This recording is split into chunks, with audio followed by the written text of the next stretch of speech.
Hey, everybody, we're here for another episode of Peanuts from the Plebs, as in plebeians. Is that correct?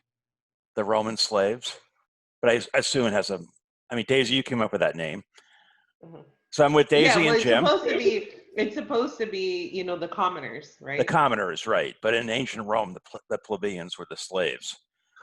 So we're kind of like, Well, I mean, I don't know I think that is about you, but apropos, right? we've made some progress since then, I would say. But Well, anyways, I'm a believer that we're kind of, in debt servitude, there where you go. So it's it's just the essentially we're in serfdom mode now. we're still in servitude. It's just the conditions have changed over the last And they have to 2,000 and I years. think they have to get a little more clever about implementing that versus, back in the Middle Ages, just the royalty just owned all the land. Right. Well, now they have to implement all these other laws in order to keep people down and keep them working for slave wages and everything. It's a little more complicated, but there's Well, still I don't know if it's more so the laws. I think it's just more so that it's the rat race, it's the keeping up with the Joneses. It's that the sure. only way that you can show that you are successful is if you have, 3 cars in your park yard, and if Yep. you have this mansion, or if you have whatever your square footage of your home. That's what's important. And Okay. in the meantime, what we're doing is that we've enslaved the population by becoming these debt serfs, where you I speak from personal experience, the fact that I have, X amount of debt, that it really does um skew the way that I view the world and the way that I transact in the world, because I'm worried about, like, I can't just go and, start up a business or own a home, or, there's a lot of things that I can't do because of the fact that I have this debt that's looming over me, and I don't have a job that I was promised, that I would get this education and that I would have this really good paying job.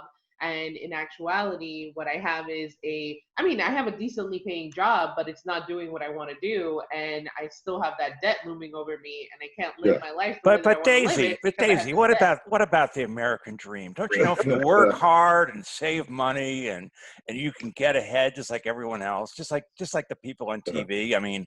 What's your excuse?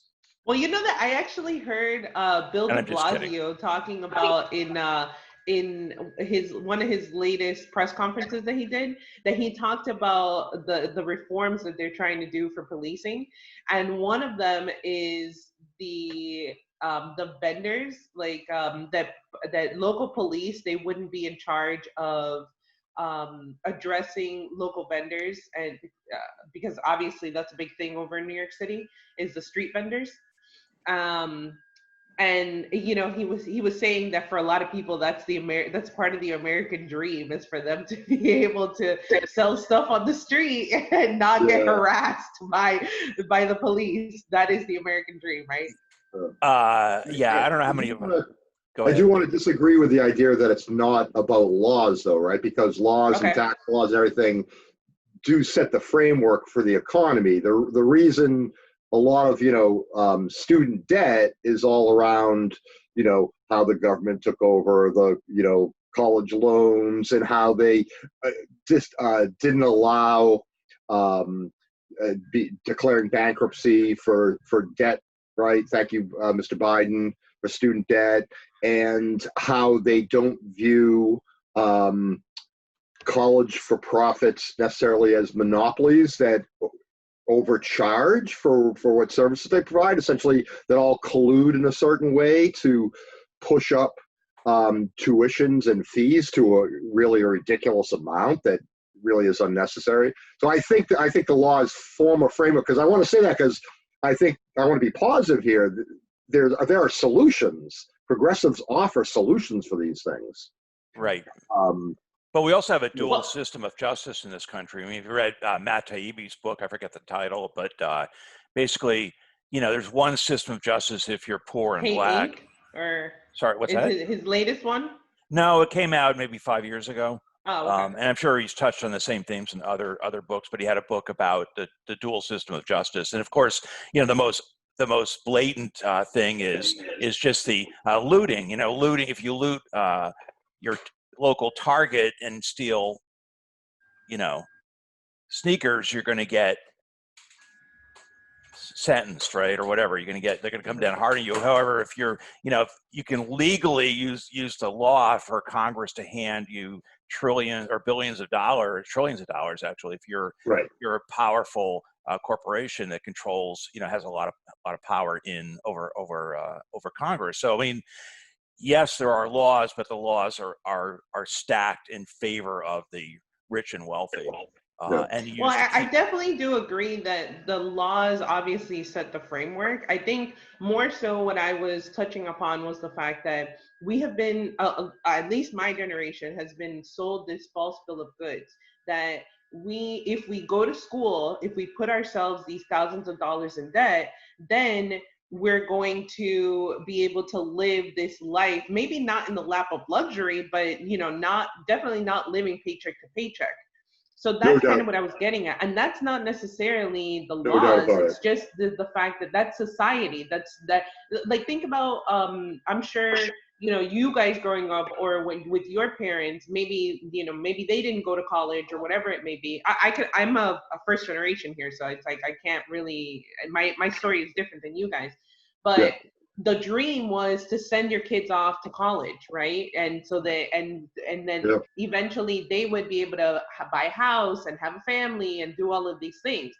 These are all things that for my generation seem unattainable because of everything that's going on. And think about now, you want to add in the pandemic and you want to add in the 2008 crash, and there's just been all these things that have been stacked up against us in that way. So that's what I was saying, that I 100% agree with that. And what did Joe Biden have to say about the complaints of youth? He said, "Give me a break." Remember, he says he has no sympathy. He has no sympathy for my generation. Right. Yeah. Well, which is why he's not going to get my vote, because if you're somebody who cannot sympathize with me and my plight and what I'm going through, then guess what? You do not represent me. You cannot be the voice that would stand up for me, right? And so his economic plan is being formed by Summers and Rahm Emanuel. Right. So that really doesn't sound like we're going to have any kind of great revolution in economic thought, right? But the American dream is dead. I mean, that was Crystal's point in her radar, I believe it was yesterday, saying that this whole idea that if you work hard and save, you can get ahead and everything. Well, it's just not true anymore, because you have to go into such debt now to get education, and if you get the education, there's no guarantee you're going to get a job. The whole idea of owning your own home is a pipe dream for most people now. I mean, because they can't even afford a down payment. I mean, it's absolutely. Really. But when my dad went to school, like in the late 40s, he went on. It was GI Bill, and it was like, it was all paid for. Maybe they had to work a job or something, but they didn't come out of school with debt. I mean, they basically whatever. My father went right from high school to stepped into a decent middle class living at a local machine shop. And just started working, and basically, you could afford a reasonable middle class life, probably lower middle class, doing something like that, but with one person working. And if you think about like the shows back in the 60s and the 70s and stuff, think about what these people used to do for employment. Like, think about Archie Bunker, who lived in New York City. He lived in New York City, okay? Right. And what was he? He made, I mean, I guess he was considered middle class or lower middle class, but he was able to sustain his family. And again, he had a home in the city. Nowadays, what do you have? Which is one of the reasons why you have this big issue with policing, right? Is the fact that all of these people who have to serve these communities, they no longer live in these communities because they can't afford to live in them. Exactly. Sure. Do you want to talk about defunding the police and Minneapolis City Council voting to defund their police department? Yeah, let's talk about I wanted to bring a positive spin to a lot of this stuff because I feel like, it's been really on the negative, but Yeah. I Yeah. feel like there have been certain triumphs that have come up. So yeah, I think let's talk about that. And so in a lot of cases, I think it's great. But I do want to bring in, you brought up Matt Taibbi. He had a recent, more of a downer article that was basically saying how slanted all the reporting is because of virtue signaling. And basically within all these newsrooms, like New York Times been hit by it. And he named a whole bunch, Vanity Fair and Vox. And basically, people go and do good reporting, but if it's not in line with what we're allowed to say as progressive or as liberals or whatever, they get completely ostracized and literally have to, write an apology, or else, they're so. I'm afraid that we still are even more dependent on alternative media and mainstream media gets, even ones that that we thought maybe were a little on the outside, the fringes, are getting worse and worse and telling us of what's really happening on this stuff. And I'm more and more dependent on the Rising and Jimmy Dore and Kim Iverson and whoever, and Convo Coach are great. No, there's a million good. Luckily, there's a million good ones. Yeah, even Hill Rising, I think was recently. I didn't watch the video, but it was criticized as being too corporate by. I don't know if it was one of the other alternative I keep shutting that down platforms. because people keep saying, understand where their funding comes from. Right. It's corporate funding. And I say, show me the bad reporting. Show me Right. where they've obviously been influenced by corporate dollars. I don't see it. I see a lot of people, I see them doing like really good work, Well, I think you have to distinguish between the Hill as an organization and the Hill Rising, the show. That's what I'm talking about. I'm talking Hill Rising, whereas the yeah, Hill maybe not. Yeah, the they Hill is might. a little bit more Yes. traditional, and I think they're more toe the line more. And then Crystal is more because she's actually established her own space Yes. as a personality and as a her perspective. And how that works, I don't know. I don't get how that works. I don't get how how does the funding model work there? And do they get enough hits on YouTube that they can speak the truth? But as long as the reporting is good, I figure like I'll watch Right. RT. I'll watch RT if the journalism is good and Yeah, I agree. they have bona fide sources. Why It would not? just I mean, it would be nice to know how can others replicate that. Do really good. What I've seen so far is really good, truthful reporting, and have maybe some kind of corporate sponsors as well as getting a YouTube funding stream. I don't know. yeah. I hope it lasts. So Sorry. I think Go ahead. what I've seen is that Kim Iverson has actually been the one who has talked about how that the Hill Rising is great, but that we do have to watch the fact that they are an arm of a corporation, a Yes. news corporation who they're obviously going to have their ulterior motives for things. And then I know that we've talked before about how, like, for a lot of people, especially people that are not really into independent media, and especially on YouTube, that they find it as a good transition to watch The Hill Rising because it's almost like you still get that corporate feel, but then at the same time you get a little bit more of the independent feel. And I definitely do feel that on The Hill Rising, they are able to interject more of their opinions. But I am of the opinion that they are there to, and when I say they, I mean like the show itself, The Hill Rising, Sagar and Crystal. They are there because there's a niche. They understand that there is a niche market for people who want to get um, news and politics, but not with that mainstream media spin. Right. And that is the corporate way, the Hilda Rising, it's their corporate way of taking over that niche market. because now it's what people look to. Like even Jimmy has said it, right? Jimmy Dore has said how, you know, I can say the same things, but when they say it over on the Hill the Rising, then it resonates more with people, or people are just more open to it. Right. And that's not by mistake. That is on purpose. It's just like I equivocated to the music industry.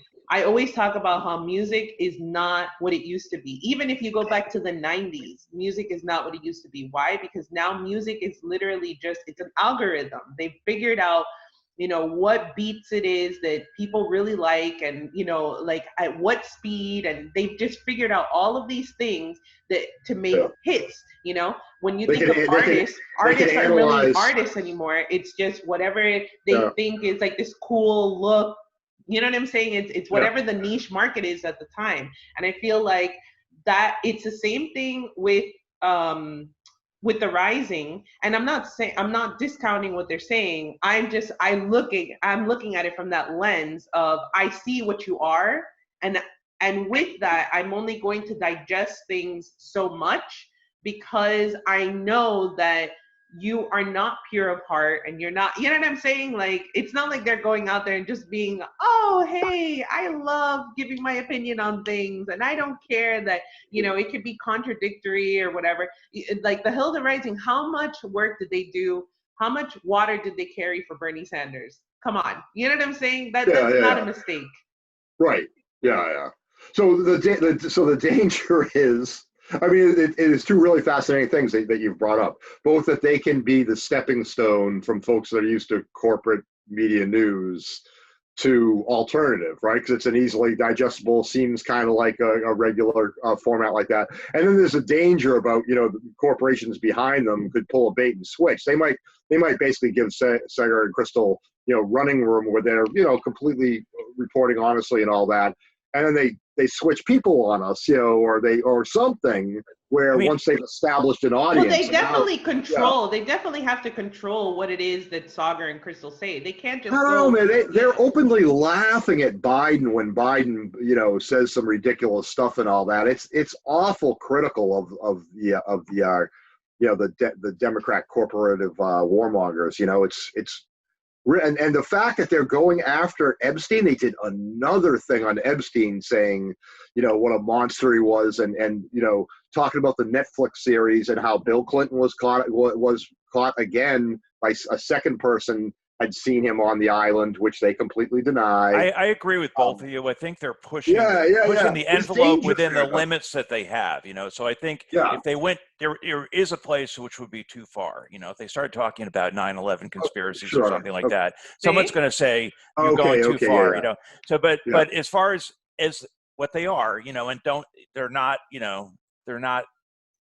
the panacea for everything. I mean, they're just what they are right now, and they have a value, you know. So, like you said, Jim, for people who watch corporate news, market, I'm telling you, it's a segue. It's a segue to you know, quote unquote alternative platform that looks, you know, smooth and corporate, has the music and everything, and has the you know, has the desk and everything. It looks very professional. And now they're recently we're on Joe Rogan, right? So I talked to some people. It got within the first 24 hours, it got like over 8.4 million views. I was like, wow. Yeah, because and it was really good. It was a really good conversation. I know I listened to it I've listened to like an hour and a half of it because it's so long. It's 2 3/4 hours. So my wife and I will listen to like half 1.5 times, man. 1.5 times. Yeah, there you go. That's but it so really is.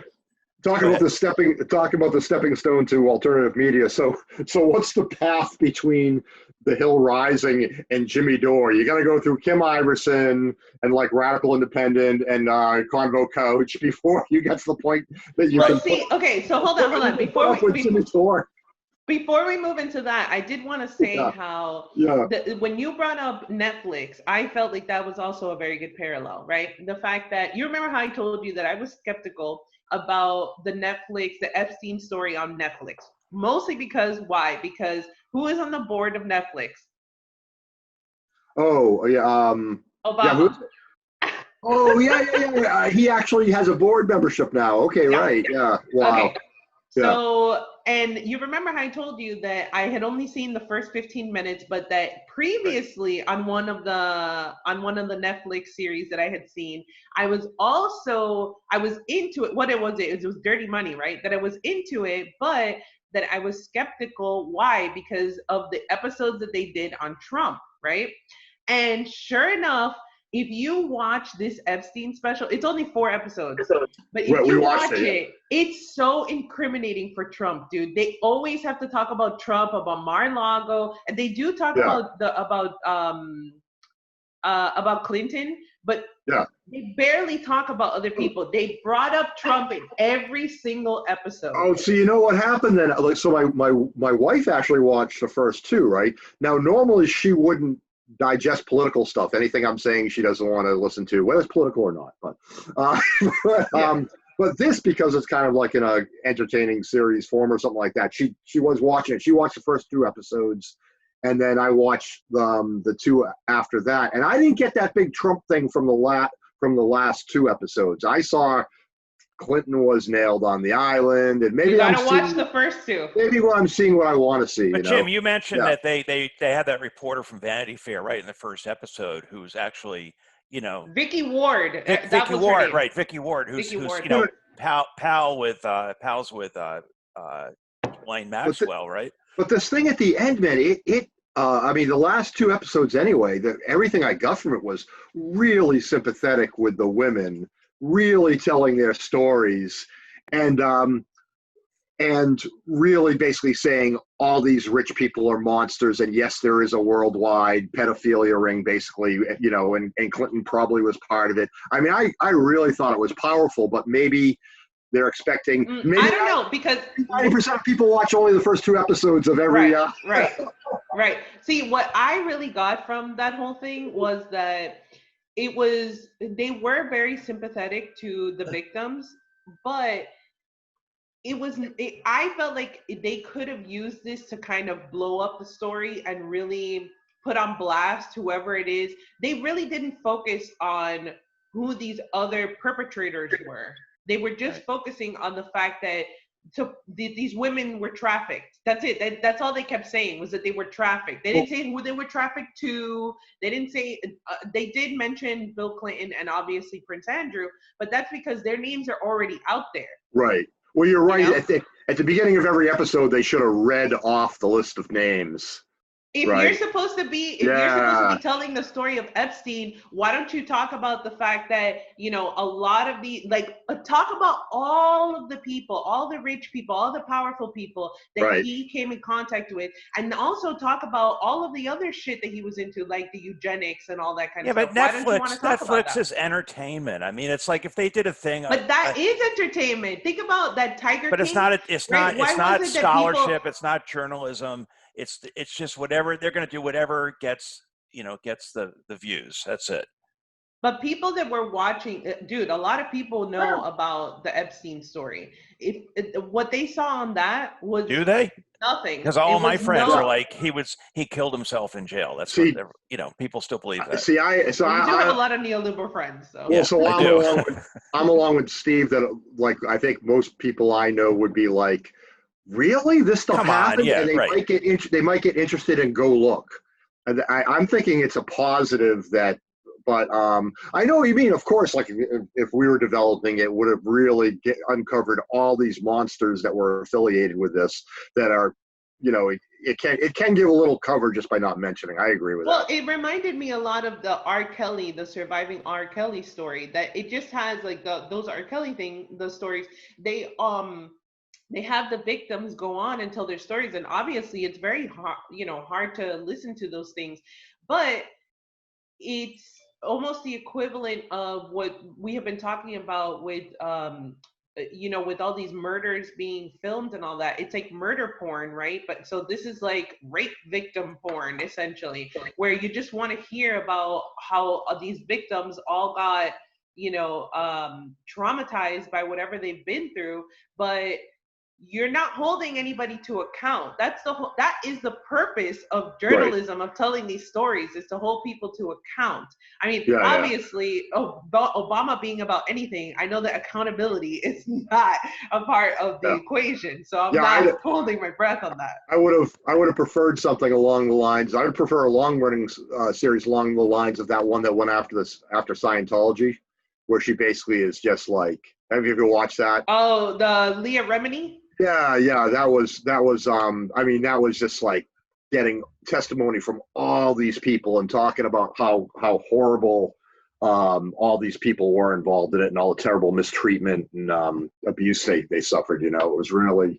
I think really exposed the Scientology quite a bit. I don't think I've seen that one, but if it talks about actually, like you were saying, Yeah, exposing, the mechanism behind everything, well then yeah. But if you're just right. gonna talk about, have these victims go out and tell their story, I Yeah. mean, it's not like I'm unsympathetic to their story. I am Right. sympathetic to them, but it's just a matter of like, to what end? What, he's already dead. So that's the whole thing. Right. That it's like, Right. you're shitting on this man who's already dead I because think you can't it's hold him accountable, but you're not holding the other people accountable. Why aren't you talking about? Why aren't you investigating Ghislaine? Why aren't you, the fact that he Oh had right. yeah. all of these Right. other women who were Yeah. scouting for him and stuff? Why aren't you talking to So, them? so it did bring up Ghislaine, how basically she's being protected all around the world. I mean, I think the last episode did have information on that. But I will say it's kind of funny if you think about, I'm guessing that like Obama, like, hates Trump. I'm guessing he doesn't like the Clintons very much either. I think they buried the hatchet only as much as they needed to, and she caused him a lot of heartache over the server and her bad advice on Libya. Supposedly, again, I'll give Biden credit where he deserves it. He supposedly, Benghazi, man, Benghazi. yeah, he supposedly actually, yeah, in Benghazi, Biden supposedly counseled against Libya going forward with that. But I'm guessing that, so the idea that Obama's on the board of Netflix, and if this thing brings up anybody, it brings up Trump and Clinton, is kind of hilarious to me. It actually showed the manifest and said Clinton was on it 26 times on the Lolita Express, and so that's pretty hilarious. But getting back to our alternative media, I think Yeah. what people are thirsting for is kind of in-depth analysis, which has been missing from like corporate mainstream nightly news, right? I mean, you have like, Meet the Press, which is kind of the closest thing to that, which is kind of totally corporate. But in terms of, The Hill Rising, these Netflix documentaries, Joe Rogan, they all go into stories in more depth. Like they'll spend a lot of time going, and they may not cover every angle of that story. Hey there. But they go into more depth. So there is a demand for that. Now let's say Yeah. The Hill Rising, they're on Joe Rogan, they get 8 million views, and all of a sudden, or that show gets 8 million views, and all of a sudden The Hill Rising gets twice as many viewers, and eventually they become a competitor to Fox News or to MSNBC or something. Then I think you're going to see, then either there'll be other similar shows that are trying to draw viewership away from The Hill Sure. Rising, or something. But I think it's just supply and demand. I mean, in terms of people want to see it more in depth, because if you look at the nightly news, it's like they spend what 1 to 3 minutes on a story, and that's it. So you don't Right. get any kind of Yeah. in-depth analysis of what are the root cause. I mean, like the whole Black Lives Matter thing. If you look at the nightly news, you just think, oh, it's a bunch of people holding signs in cities, and maybe they're breaking some windows, and that's it. You really don't get the nuanced, picture of what's going on, or at least somebody's Yeah, analysis of it. Steve, it's actually kind of funny that right now, like MSNBC and CNN and maybe Fox News or whatever like that aren't experimenting with a YouTube show similar to. Okay. No, I'm saying it's surprising that they're not. I mean, all I'm aware of is them putting up, clips from that they develop on cable news, right? You would think they would be experimenting with that just to kind of get be ready, if that's the way they need to turn to, if people are really expecting stuff to be alternative, Right. I mean, because some of the other Yeah. like BBC and Deutsche Welle and some of the foreign news agencies will do that kind of more do some in-depth stories, but you do not see that as much on on CNN or MSNBC, as far as I know. So that is interesting. Yeah, Well, speaking because of, they still continue to they have a monopoly on a lot of the viewership when it comes to what plays at the airports, or, you know what I'm saying? Like, what is considered acceptable background TV. Right. They get a lot of their viewership from that. And the fact that their viewership is on the older end, they're actually the ones who are watching TV. And essentially they make their money off of their advertisers, Yeah, right? So as long it's as their all the news. advertisers are All the what? news is just to get you to watch the advertising. The news is kind of ancillary to the advertising. The point is, how many ads can you show in an hour that people are going to watch? And obviously, if you have shorter stories, you can show more ads, right? If you have an in-depth, Well, if you look at TV, that's why I don't watch anything on TV, is because if you have, let's say a show is supposed to be 30 minutes long, really what you're getting is a 20 or 18-minute show, and the rest is just advertising. It's just commercials after that. right. I mean, I've gotten to the point where I can't watch anything on TV. So that model, it how does that model? anxiety almost? In this, maybe we could put it in the along with the YouTube, the link to Matt Taibbi's article, "The News Media is Destroying Itself," is very interesting, as I was talking about before. Really, really good read. Okay. As everything he does is basically. So that does raise an interesting question of, like, how does the Hill Rising, how do they fund themselves? Because obviously you can watch the Hill Rising on YouTube, and it's a bunch of segments, and there's no commercials. At most you might get a 10-second ad occasionally, but we watch it on television all the time, and there's no commercials. You're saying the Hill Rising? The Hill Rising, yeah. So I mean, they're generally like 10-minute segments, right? They're generally 10, 15 minutes. Right. But I'm just saying, like if you watch CNN, there's like an ad for pharmaceuticals every 5 minutes, right? Right. So, like, obviously that's their funding model, is to show as many ads as possible. But obviously for online media, it's got to be a different model, right? I mean, they have online ads to some extent, but it's not the same. Yeah. Like I say, I wonder how their funding model works. Do they really? I can't believe they just run on YouTube generated income. I gotta think they also definitely not. But that's why I was saying that they're obviously a part. They are an arm of the Hill, and most likely that is. I feel like, honestly, the Hill Rising is just a pet project. It's something that they have invested some money in to see if this will work, because, like I said, it's a niche market. People are not in this market yet. They haven't flooded this market. They saw how TYT did really well, right? And was kind of monopolizing on this whole thing. But then how TYT lost a lot of its viewership once they started to become more mainstream. And so the Hill, whoever it was that created On the Hill the Rising, whoever it was that created that show, they knew that there was a vacuum, that there was this vacuum that needed to be filled. And I guess Sagar and Crystal, and they were actually talking about on the show that I guess Crystal previously had somebody else as the co-host. Right. And they just didn't have that same sort of dynamic. So they ended up with having Sagar on there.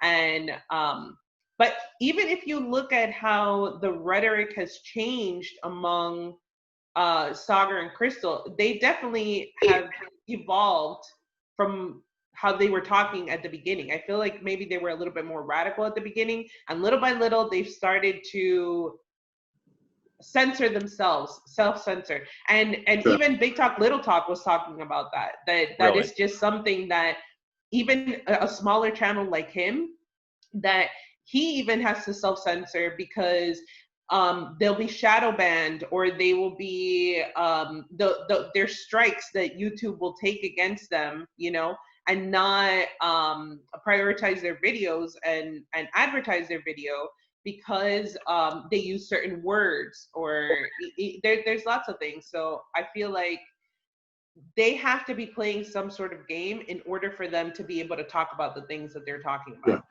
But still, there's so much value there. Like I said, I mean, I just learned today that the people behind the scenes of Biden's economic policy are, Summers and Emanuel, right? And, where else are you going to hear that? That stuff Biden doesn't want you to know, right? Because that basically says continuing corporate, obeyance, so.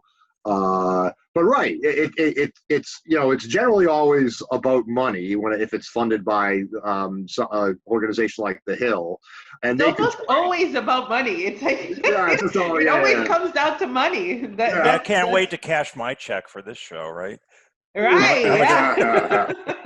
But I wonder if they've kind of created waiting. a monster. I wonder if they've kind of created a monster because, like, if they were to tell, depending on the contract, Crystal and Saga are like, well, we're pulling the plug on this. You now have to start, covering like your Fox News or like your MSNBC or something, that they couldn't now be successful on their own, on YouTube, that they don't have enough followers that would just go with them if they were essentially to do the others. I don't think so, but that's the thing. I don't think that they have that big of a following that people, I mean, really, who really knew? I mean, obviously, I knew about Crystal Ball before she had the show, but it's not like they were known for being these controversial figures, having these big opinions on things, it's just something that it's this niche market. That's why people like Kim Iverson saw so much success simply within her first couple of months. She already had hundreds of thousands of subscribers, I think she's already at 250,000 and she's only been around for a year or so, Wait, who is that? That's Kim Iverson. And how many does the Hill Rising have? So the problem is that it's kind of hidden because you can't subscribe to the Hill Rising. You can subscribe to the Hill. Oh, the Hill, right. The Hill has 594,000 subscribers. The Biden hiding his economic advisor's video got 56,000 views. Okay. That's been out only since yesterday, afternoon or something. So. But again, think about the Joe Rogan episode, the fact that they pulled in 8.4 million, over 8.4 million within the first 24 hours. That's pretty impressive.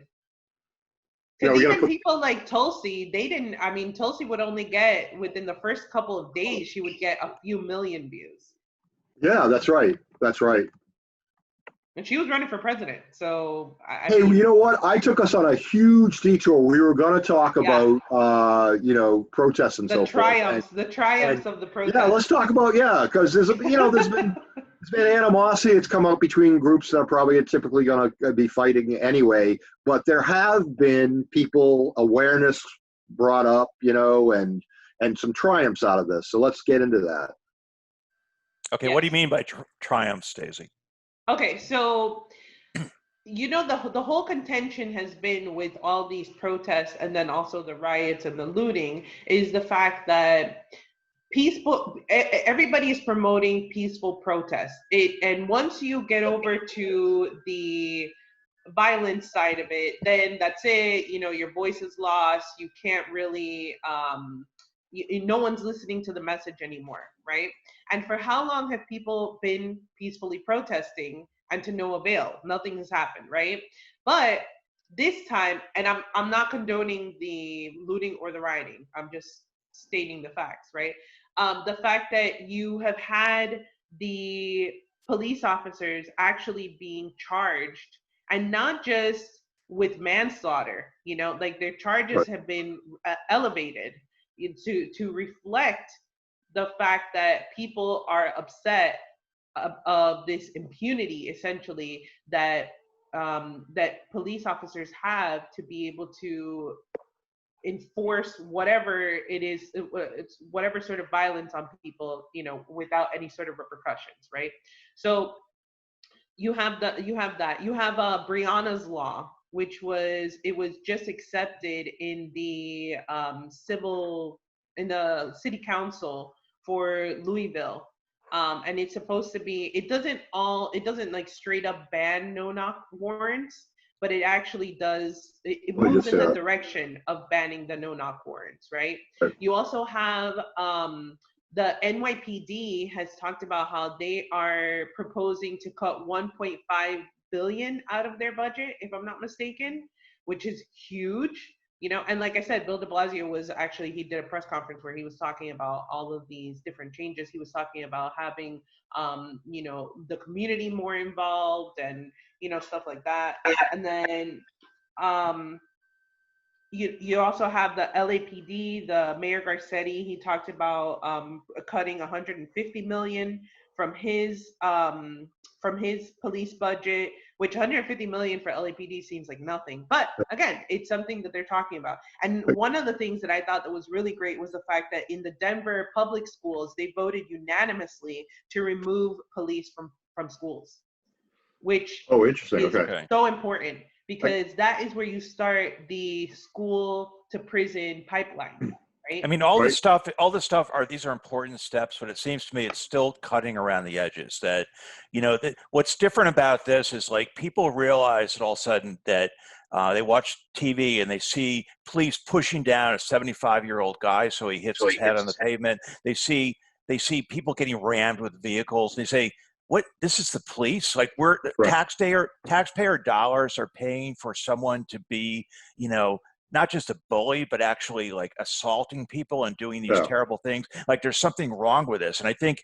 the reaction in Minneapolis, where you had the Minneapolis City Council voting by enough of a margin that they could override a veto of the mayor to defund the police. And then basically they could build it up from the ground. Okay, they could get rid of this militarized warrior policing and start building a community police, or whatever force you want to call it. You know, but it's going to be a lot different.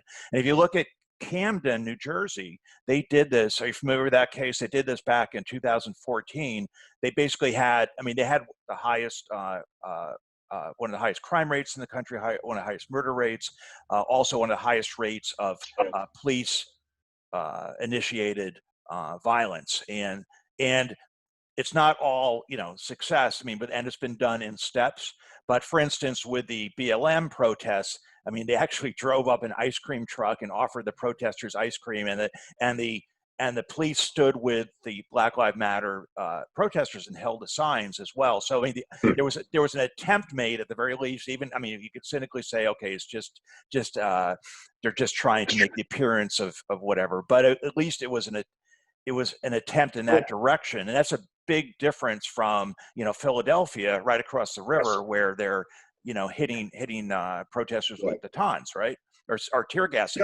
Yeah, I don't think that's meaningless. I think taking a stand like that is kind of, you know, whether it's brave or not. I think it speaks to how they're feeling, you know, that they want to side with them. So that's pretty cool. But one thing I want to bring up is basically that people are seeing also that you can't trust these boys with their toys, right? Basically, if they have rubber bullets, they misuse them, right? If they have guns with rubber bullets, they misuse them. If they have tear gas, they misuse it. So what the heck are we doing with seeing them parading around with tanks and military weapons that we know they can, in a pinch, be trusted with? There's no reason they have that.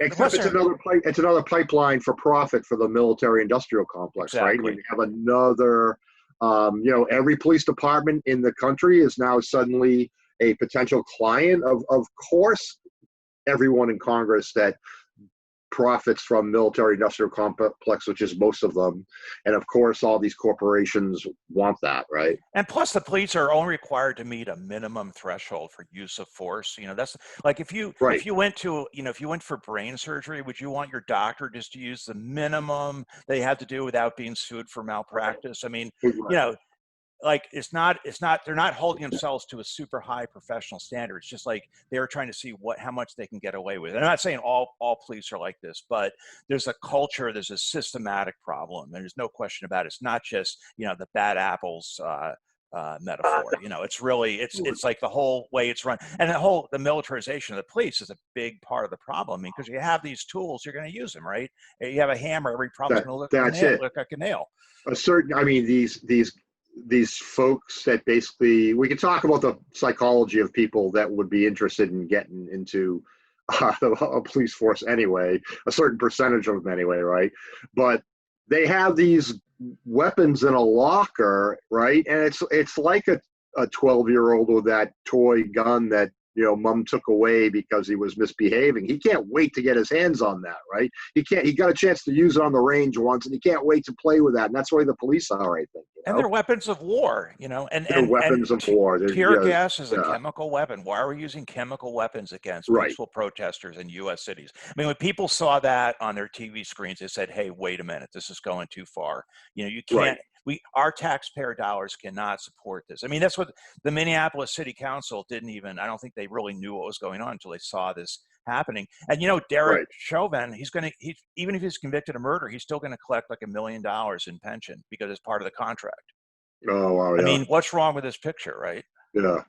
So I'm afraid I'm going to switch to the other side a little bit and say that I do really disagree with the terminology that people have been putting out there. Defund the police. I think you really need communication is key here, because I'm really afraid that has sold a lot of guns. I'm afraid that a lot of people in different areas and people that are barely paying attention to what the real issues are and this and that are saying the crazy liberals are gonna get rid of get rid of the police, and they're out there buying guns. I mean, it's a catchy term. I really don't think that's a good thing. It's a catchy term, but it's unfortunate because I don't think people are really talking about defunding the police. They're talking about defunding police violence. A taxpayer dollar should not be used to pay for gratuitous police brutality and violence. That's the thing. So I mean, and they're talking about not that there's no need for any kind of a police department or policing. I mean, obviously you need that because you're going to have crime and you're going to have car accidents. You're going to have different things happen. You have to have some kind of police. But the question is, defund the police as it currently exists, as the dysfunctional system as it currently exists, and then build it up from the ground. So I think defund the police is overly simplistic, and obviously it's going to be attacked by any of the law and order types, right, as being just anarchy, right? If we have no police, we're going to have just mayhem. And I think that's really not what it's about. Because if you look at what Minnesota is doing, what Minneapolis is doing, and what Camden did, they didn't defund their police. They defunded certain aspects of the police. Camden, they worked with NYU and came up with a system of basically 6 basic steps or basic principles that police are not encouraged but are required to follow. Things like not to use violence except as an absolute, or not to use force even except as an absolute last resort. So there's certain rules that just, and that's very unusual. So I think moving in that direction, people could support that. And I think defund the police obviously is I think it has to become a little bit more nuanced than just simplistic. We're not going to pay for the police anymore. Yeah, you want to demilitarize them. You want to have local civilians on discipline boards. I don't know, and also code of conduct, as you're alluding to, right? Basically, like there's a certain level of force you can use, and though I would hope that not being able to use excessive force would essentially be the rule of the day everywhere, but it gets overlooked one way or the other, I guess, right? I mean, how many homeless people are killed every year by police because they said, well, they were holding a knife and they held the knife up? Are they really a threat? And in Camden, the rates of police instigated force have gone way down as a result of these reforms. Every year there's like 1,300 or 1,400 people are killed by the police, and maybe some are justified, but you look at the UK, it's like 14 for a year. I mean, it's 100 times, and we're a bigger country, but still 100 times as many people are killed here. Our prison population is highest per capita and highest in just numbers of any country. If you did it by state, by how many prisoners are in each state, the top 31 of our states would be the top prison populations in the world, compared to other countries. Like, I mean, of course, it is completely different, like in Europe and England, right? Because if you watch any crime shows on from like based in England or something like that, it's like, we got to get the gun, and so they have to go through a security procedure to go to back to the station and unlock something and sign something out, and then they get the gun that they're allowed to take with them. It's like, and here we just have obviously a huge starting problem is all the guns everywhere. So two things that I wanted to touch upon was, one was the fact that we seem to constantly be suffering by this sloganeering. And again, it just comes back to, these like photo ops and just these opportunities to, it's like this whole convenience thing, where, now it's like what you were saying, defund the police, right? Before that, it was abolish ICE. And the majority of these people who are actually talking about these things, they have no understanding about what they're actually talking about, because they don't know where anything comes from. They don't know how things are made. They don't know how things run. They don't know the mechanisms behind anything. They just know that it's this cool line that somebody keeps saying, and then, that's what I want to do, right? But in actuality, something like defunding the police, or like what you guys were saying, that it's defunding the violence against the civilians and all that kind of stuff. We do have to, the reason why we have gotten to the place that we've gotten to is because we have become complacent and we have allowed for these things to happen, right? This whole thing of using tear gas against the citizens, and using water cannons, and you doing psyops and all these kind of things, these are all things that have been used on American citizens, but because it's not front and center, because it's not something that actually affects most people, they don't care. These things have been happening. Again, we've talked about this, how these things have been happening overseas and no one has cared, right? But now all of a sudden everybody cares. Now all of a sudden, because it's happening to your neighbors, then it's becoming your problem, which it seems like that is a plague that we have, that we always have to wait until we're reactionary. We always have to wait for it to happen to us in order for us to actually want to change something. The only way that real change, real reform can come about is if the citizenry actually takes accountability and responsibility for their own neighborhoods, for their own communities. As long as we want to pay for the convenience of having some sort of outside source to be able to take care of a problem for us, then we're always going to have this problem. And it can be used in pretty much every aspect of life, right? But obviously we're talking about policing right now. But yeah, the reason, like, think about the training.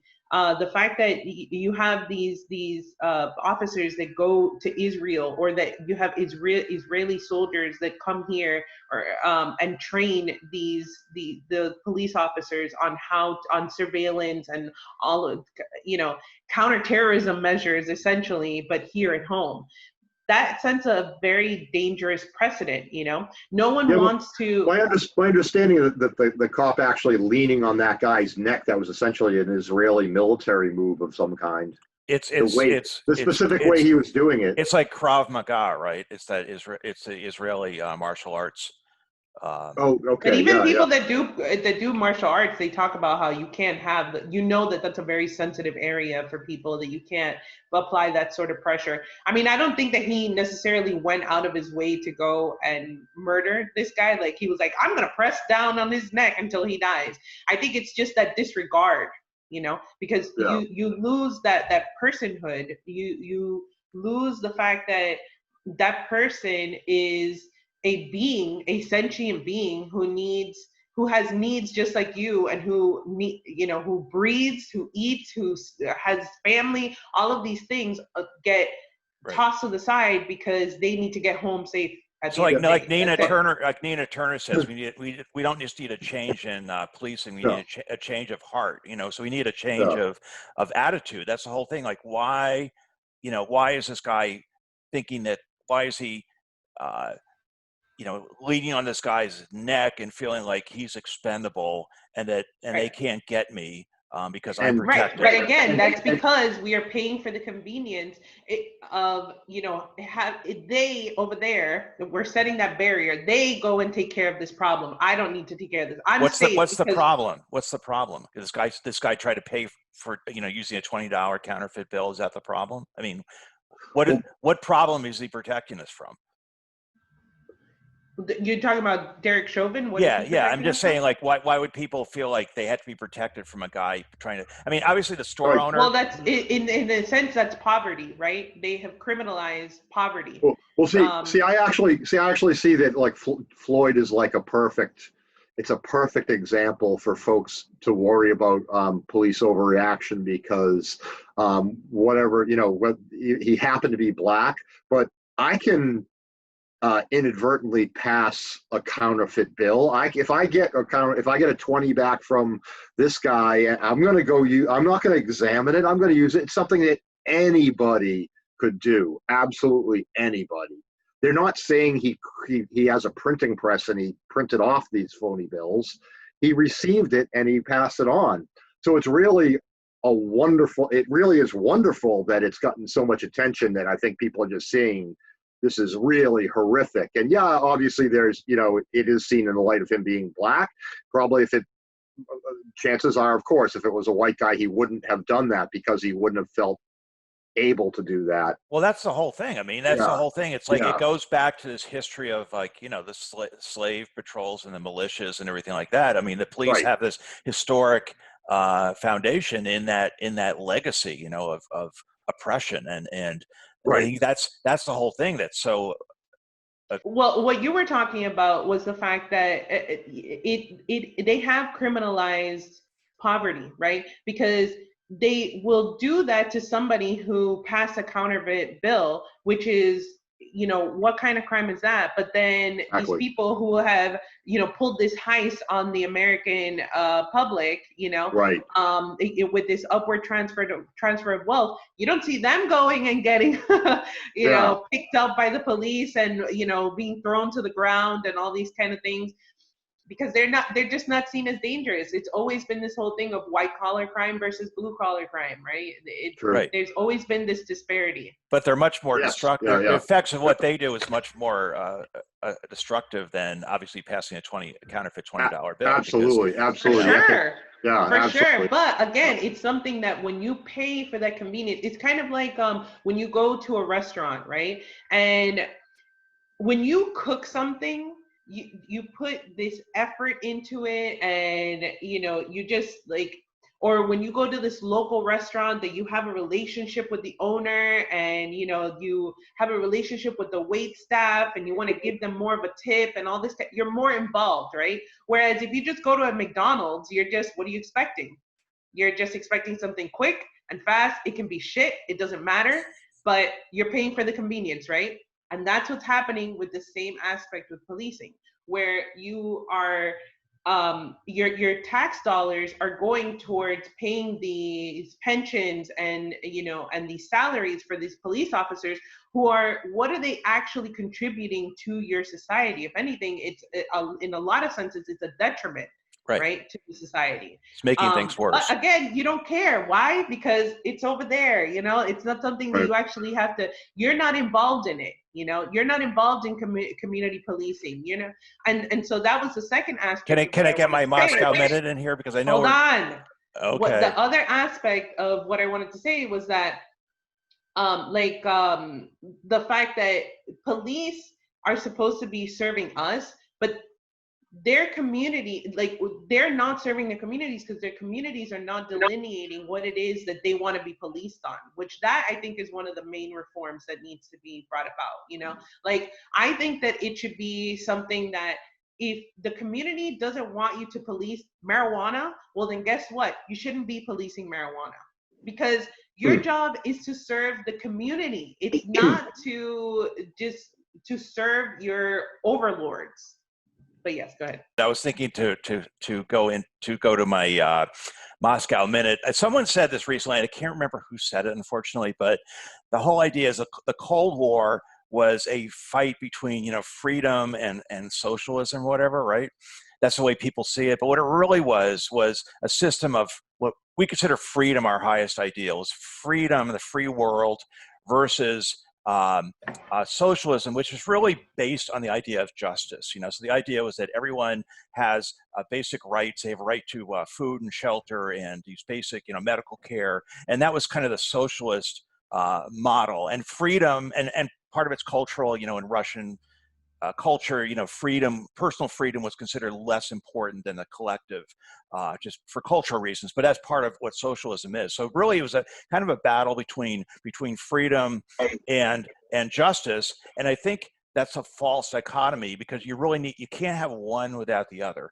And we've always had freedom, but freedom has become more and more for the elites. If the elites can have freedom, they can have their gated communities, they can have their freedom to do things. But if you're not in that select group, you really don't have freedom. And if you call for these basic rights, then you're considered a communist or a socialist or whatever. Whereas in Russia, you have people calling for freedom there, and they're pushing, there's a lot more political freedom now in Russia than there used to be, but still they're struggling to develop their freedom. But the point is that you can't have one without the other. And I think we're starting to look at that we don't have justice. We have freedom for certain people, but it's less and less of the population that has freedom, and we don't have justice. And people are seeing this, the police tear gassing and beating peaceful protesters, rich white protesters, and they're saying, okay, something's wrong here, so we need justice reform. Because the police, funding the police as they are, is unjust. So that's my Moscow Minute: the justice versus freedom dichotomy, and they're both part of the same thing, I think. And freedom is definitely a factor of the economics in our country. Basically, that people are being suppressed, as we started discussing this segment. Basically, that there's huge economic disparity that really keeps the thumb on a lot of people. And it's based on this myth, the American dream, that if you work hard and you save money, you can get ahead, because you see that so much from wealthy people. Well, if you just get educated and you do this and you do that, and you don't go from the straight and narrow path of success. But of course, if you do that, then it's your own fault. But it doesn't matter that you're born with 2 strikes against you. That doesn't matter. You just have to work hard. You can get it. That's a myth, and people are waking up to the fact that that's just a bunch of bullshit. Right. Yeah. What I'd be interested to know is, what is the definition of freedom? I think freedom, in the context that you were saying, what is the definition of freedom? Okay, freedom is well, one thing I'd say about it is focused on the individual, whereas justice is focused on the collective. So the individual, the idea is that you are an automaton, and you try to do the best for yourself. And all capitalism is based on this. You do well for yourself. You're gonna do and somehow the invisible hand, if everyone tries to do what's good for themselves, somehow the invisible hand will share the wealth. Well, it's not working, right? Right. So freedom really means, I think freedom means being able to have unity. Ideally we'd have unity, but not uniformity. So the idea is that we can all be, just like in the human body, you have different organs, you have different cells. They work together. And if you have one cell that works too much on its own, that's cancer. So the idea is that an individual, like Jeff Bezos, is a cancer in our society, because it's just too much in one individual. That's the extreme. So we've become so extreme in this ideology of personal freedom, and that whatever you make, whatever power and wealth you get, and whatever corrupting influence you can exercise because of your power, well, that's because you worked hard and you earned it. Well, people are realizing that's bullshit. But the argument is always that well, at least now, that if the more free, like, one person's freedom is the infringement of freedom on another person.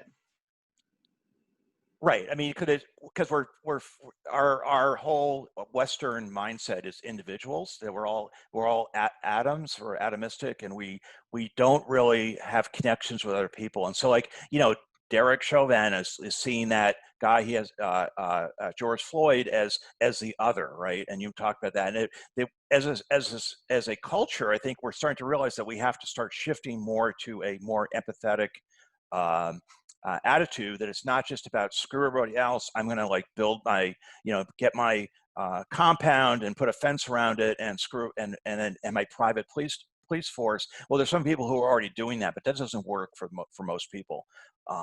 So we have to decide which way we're going. I think we're at a watershed right now. I think this is just a symptom of these changes going on, and it's all connected with global warming, overpopulation. All this stuff is coming to a head right now. People are saying we have to change because this model is not working. Right. So. Jim, did you have a conspiracy corner that you wanted to do? I don't. There's just been more occurrences of people blaming things Wait, on. no hat? No, there's been more occurrences of people blaming things on Russia and kind of signaling that they're ready to already, if they were to have trouble going against Trump, to be blaming Russia. There's already this, so they continue to make the world a more dangerous place by driving up problems with another nuclear power because of their own political issues. It's pretty sad. Yeah, I don't know if people are going to buy that. I mean, I think the people who watch CNN, will buy Right. that, but it's fewer and fewer people, and they're older, people watching Yes. that.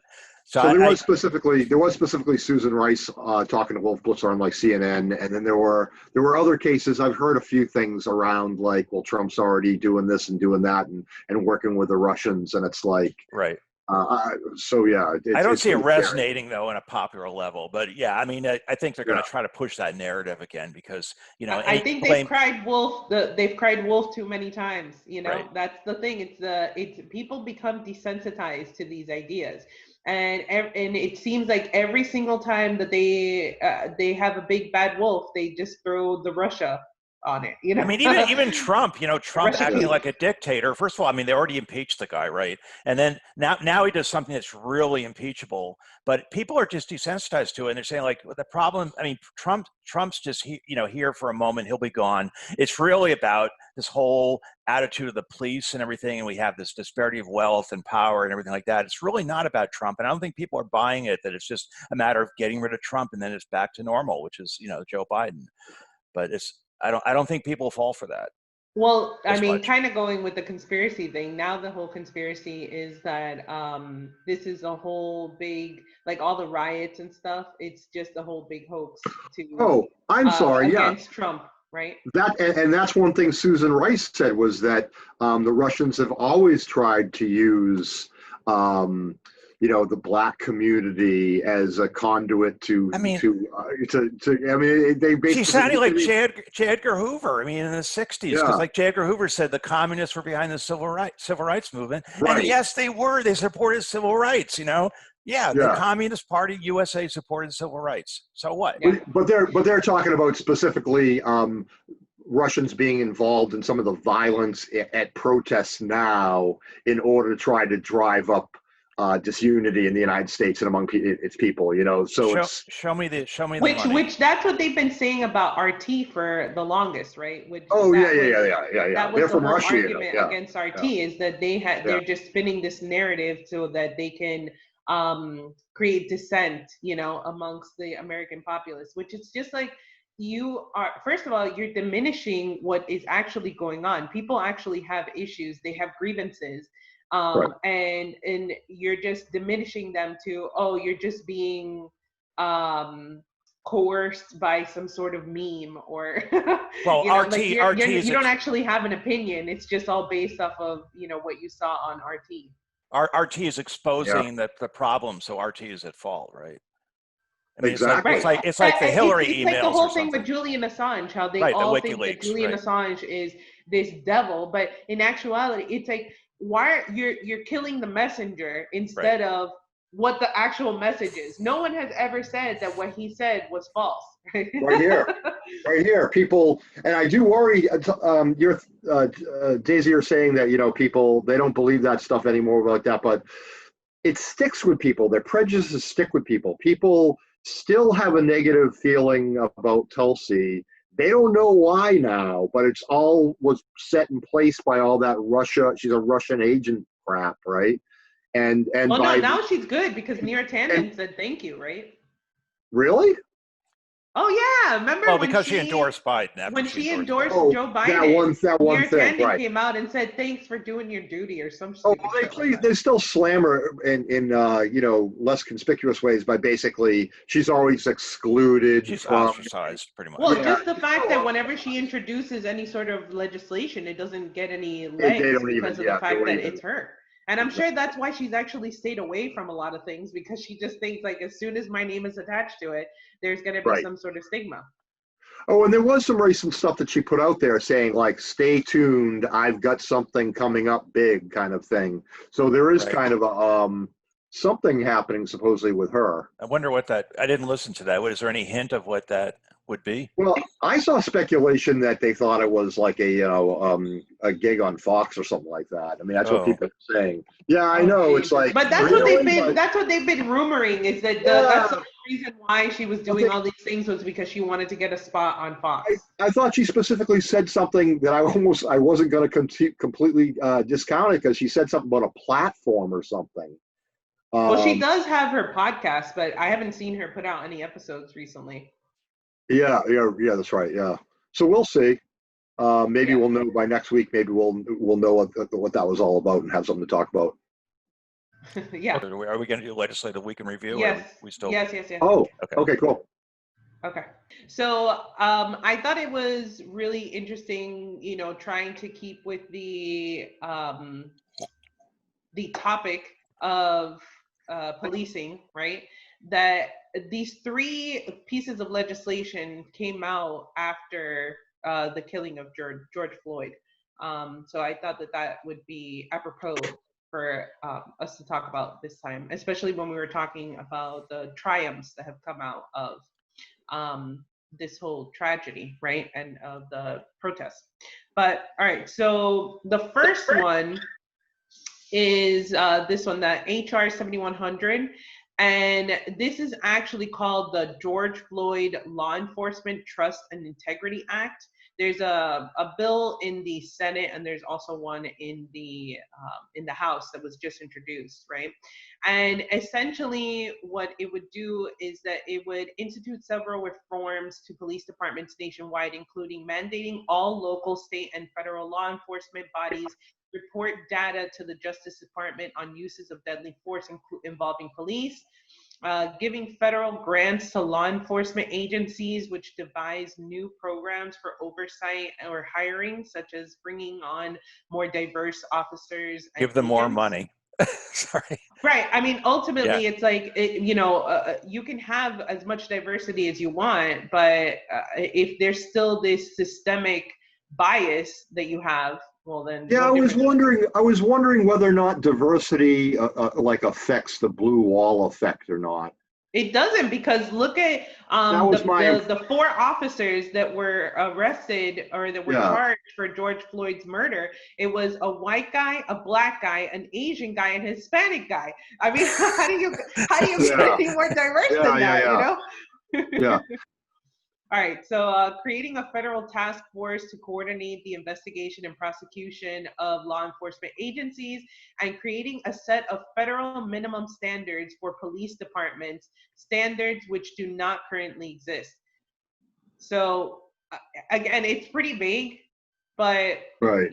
we'll see. So like I said, there is a Senate version that was previously introduced in December 2019, and it was introduced by a Democrat Cardin, and then the House version was introduced on June 4th by Representative Sheila Jackson Lee. So do you know Uh-huh. do you know the one thing first thing that jumps out at me when I'm reading this is I love the idea of that required reporting to the Justice Department. Do we know of any information where that information should just be publicly available, like on a website, or not depending on our our media to get Like that our FISA courts? yeah. or I mean, or that would our be FOIA requests? yeah, ideally, I could just look up information, see, what does my local police force, how many times have they had to use force, how many times have they done this, how many times have they done that, and how does that work compared to towns across the nation of my size, That would have to be Yeah. public information, I would guess. Right? Right. Yeah, so it'd just be a matter of how you acquire that, whether or Right. not they're How going to you make it access easy, it. Right. yeah, How easily easy to make it. available, right, how easy it is, yeah. I just don't like the wording, like, encouraging instead of requiring, Yeah. because it's Yeah. just like it just seems like it's a reaction to kind of like we'll throw some crumbs to satisfy the peasants, and it's The not really reporting going to was. change things. Can you scroll up, Daisy? The reporting was required, wasn't it? Yeah, that's Mandated, required. yeah. But I mean, Mandated, yeah. And just that's the name of the act itself, the name of the bill is oh was yeah. encouraging. Oh, okay. Well, that's Yeah. the mandated reporting is a good thing, as long as there's there's some teeth to how they're compelled to report, but they can't get away with lying. Right. Right. So, the supporters of this bill, they say obviously that it brings about much needed reform.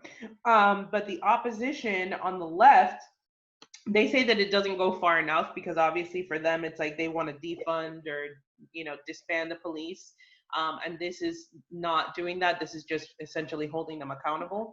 And on the right, they're saying that they're afraid that the police isn't going to be able to do their job because of keeping law and order because of the publicity, right? They don't do their job.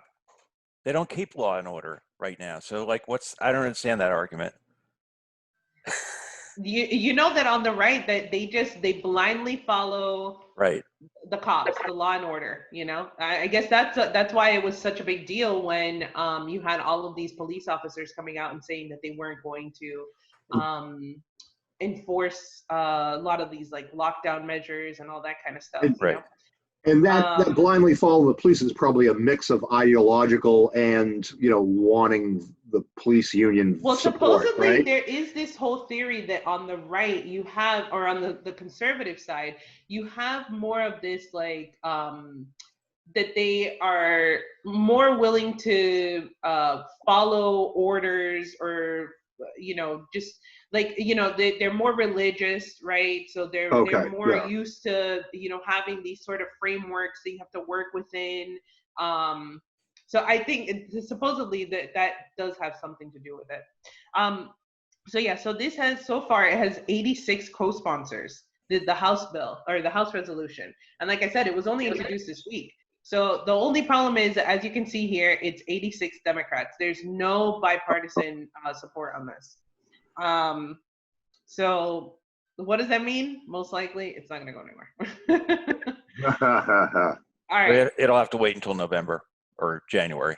Well, yeah, and even then, who knows? Even right? then, who knows? All right. So then we have the Eric Gardner Excessive Force Prevention Act. Right, and this version was presented by Kirsten Gillibrand in the Senate. This act would make chokeholds or other oxygen-hindering maneuvers illegal under federal civil rights law. It was originally presented or introduced in September of 2019 by Hakeem Jeffries in the House. So again, this is one that So it could have potentially prevented Eric Gardner's death. Yes. Yeah. So, horrific. And again, these are all things that they have been introduced since late last year, but now they're getting, support from the different branches of government, because a lot of these were either presented in the House or they were presented in the Senate, and now they have a partner bill in their respective chambers. So, I mean, obviously you can't pass a bill if it's not something that's presented in both the House and the Senate. Right. So that's why, I mean, these things are gaining some legs, but unfortunately the majority of this is being introduced by Democrats. And so again, we're not really doing anything, right? So the supporters say that the chokeholds, they should not be used, while officials, like police officials, they counter, saying that sometimes that use of non-lethal force is necessary. So far there's only 4 Democratic co-sponsors of the Senate version, and 2 of which are Klobuchar and Elizabeth Warren. And then the House bill now has 122 co-sponsors, which I think like 97 of them happened within this last week, which that's pretty amazing. You know, because like I said, this originally was introduced back in September 2019, and it I really wonder, didn't have any support. And then now all of a sudden, I it's wonder if getting more support. I wonder if Klobuchar started. I said Eric Garner. I mean, since George Floyd wouldn't have died if this had been in place. I wonder if she joined. Yeah, she joined recently with the Yeah, hubbub about George Floyd, which she is, yeah, kind of attached to. exactly, exactly. Wow. I Yeah. mean, she's got no real skin in the game, but at the same time, she was invited to the funeral, right? She got to have Right. her little photo op. Oh. Okay. Well, this is a this is a positive. This has some push. Yeah, it's horrific if Republicans prevent it from getting passed. Yeah. And Okay, then and then the there also would be the worry about, okay, if they can't use a chokehold, what do police do? Maybe they rely more on pepper spray and stuff like that, but at least that's non-lethal. It's not going to have I accidental mean, deaths. the whole thing is that they're supposed to be de-escalating the situation. And I Right. mean, if you have someone like Biden who instead of shooting them in the heart, you would shoot them in the leg, Right. Now I know. that makes a lot more sense. That's Right. obviously that's de-escalating, right?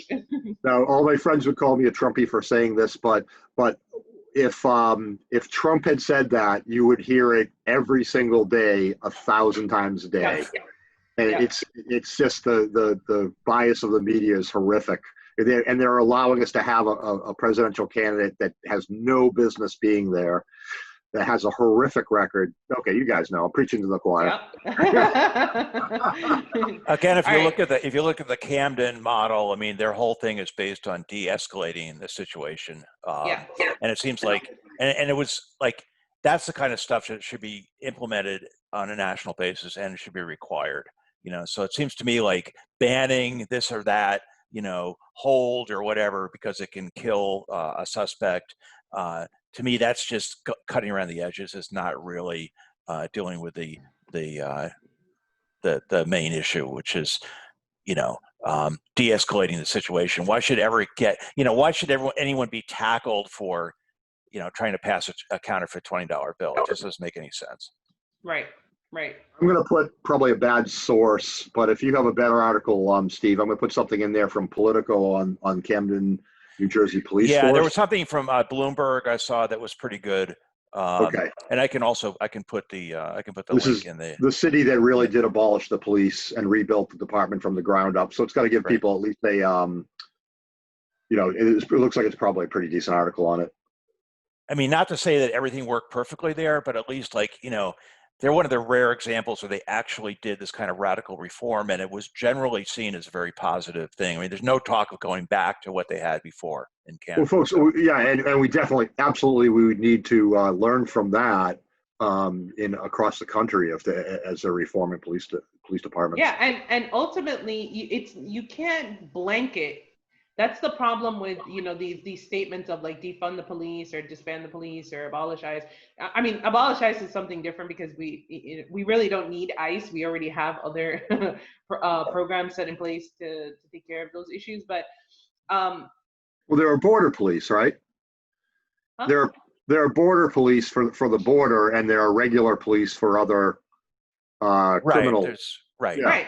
For right. immigration, we Yeah, already have yeah. other policing forms I mean, essentially. this is all a result Right. of 9/11, right? You had Homeland Security. The part of Homeland Security is when you started having to take Yeah. off your shoes and your belt when you get onto an airplane, and they start, all this stuff, and the policing, the militarized policing, all this stuff started with 9/11. It's no accident that this was, all this stuff and all the legislation was ready right after 9/11, right, to be Mhm. implemented. So it's part of a trend. But you see, it goes to show you that again, like even with the policing thing, that you can't have this blanketed sort of way of dealing with everything, where every single department is going to be mandated the same way. I think that it has to be individualized to cater to the specific communities, because your town in Hopkinton or I don't know if it's a city or a town or what, isn't the same as Salem, isn't the same as Boston, isn't the same as Quincy. We all have different needs. And again, that's why it comes down to it should be what the citizens want to be policed on. So I can use chokeholds in some place in Florida if we think that's appropriate or not.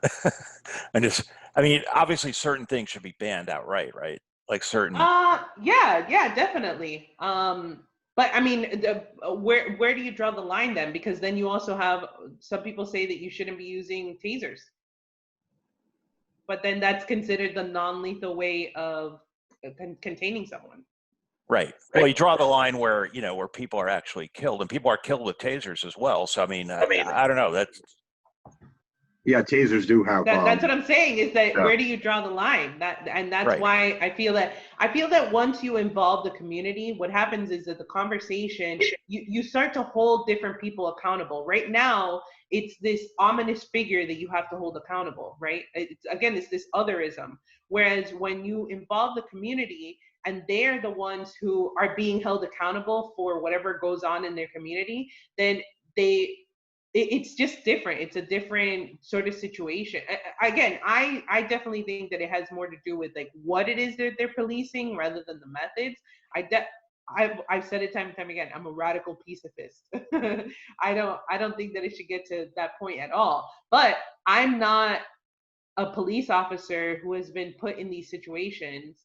And when obviously they're supposed to be trained to be able to deal with being in like really volatile, tense situations, because your brain does work differently when you're under certain circumstances. So I understand that, but that's why for me, I don't feel that I am qualified to be able to give enough input, because I don't know what that feels like. You know, I don't live in a really crime-ridden area, where it's like, you know, you have a murder. Like my niece lives in Lynn. And you know, she crosses over a few streets in Lynn, she's not in a very good part of the neighborhood. You know what I'm saying? But where she lives, she's pretty okay.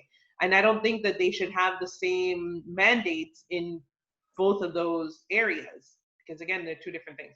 But anyway, so this has gone on really long. All right, so the last thing is the Restoration of Civil Rights Act. Which would implement several reforms to lawsuits or prosecutions involving American policing and law enforcement, including eliminating the qualified immunity defense for law enforcement, which I know, Steve, that you were saying that you weren't totally for eliminating it. Well, I was just saying an argument could be made for it. I'm not saying that I necessarily support it.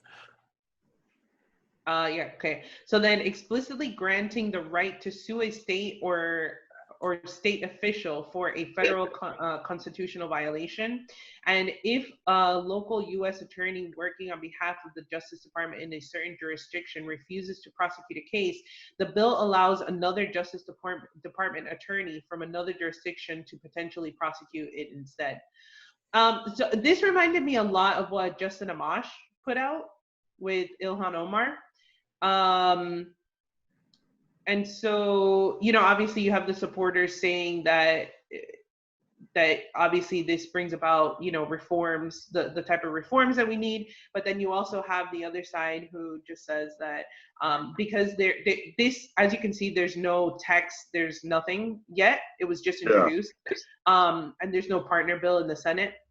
So they're just looking to get more information on this in order to be able to, you know, see if this is actually something that's viable.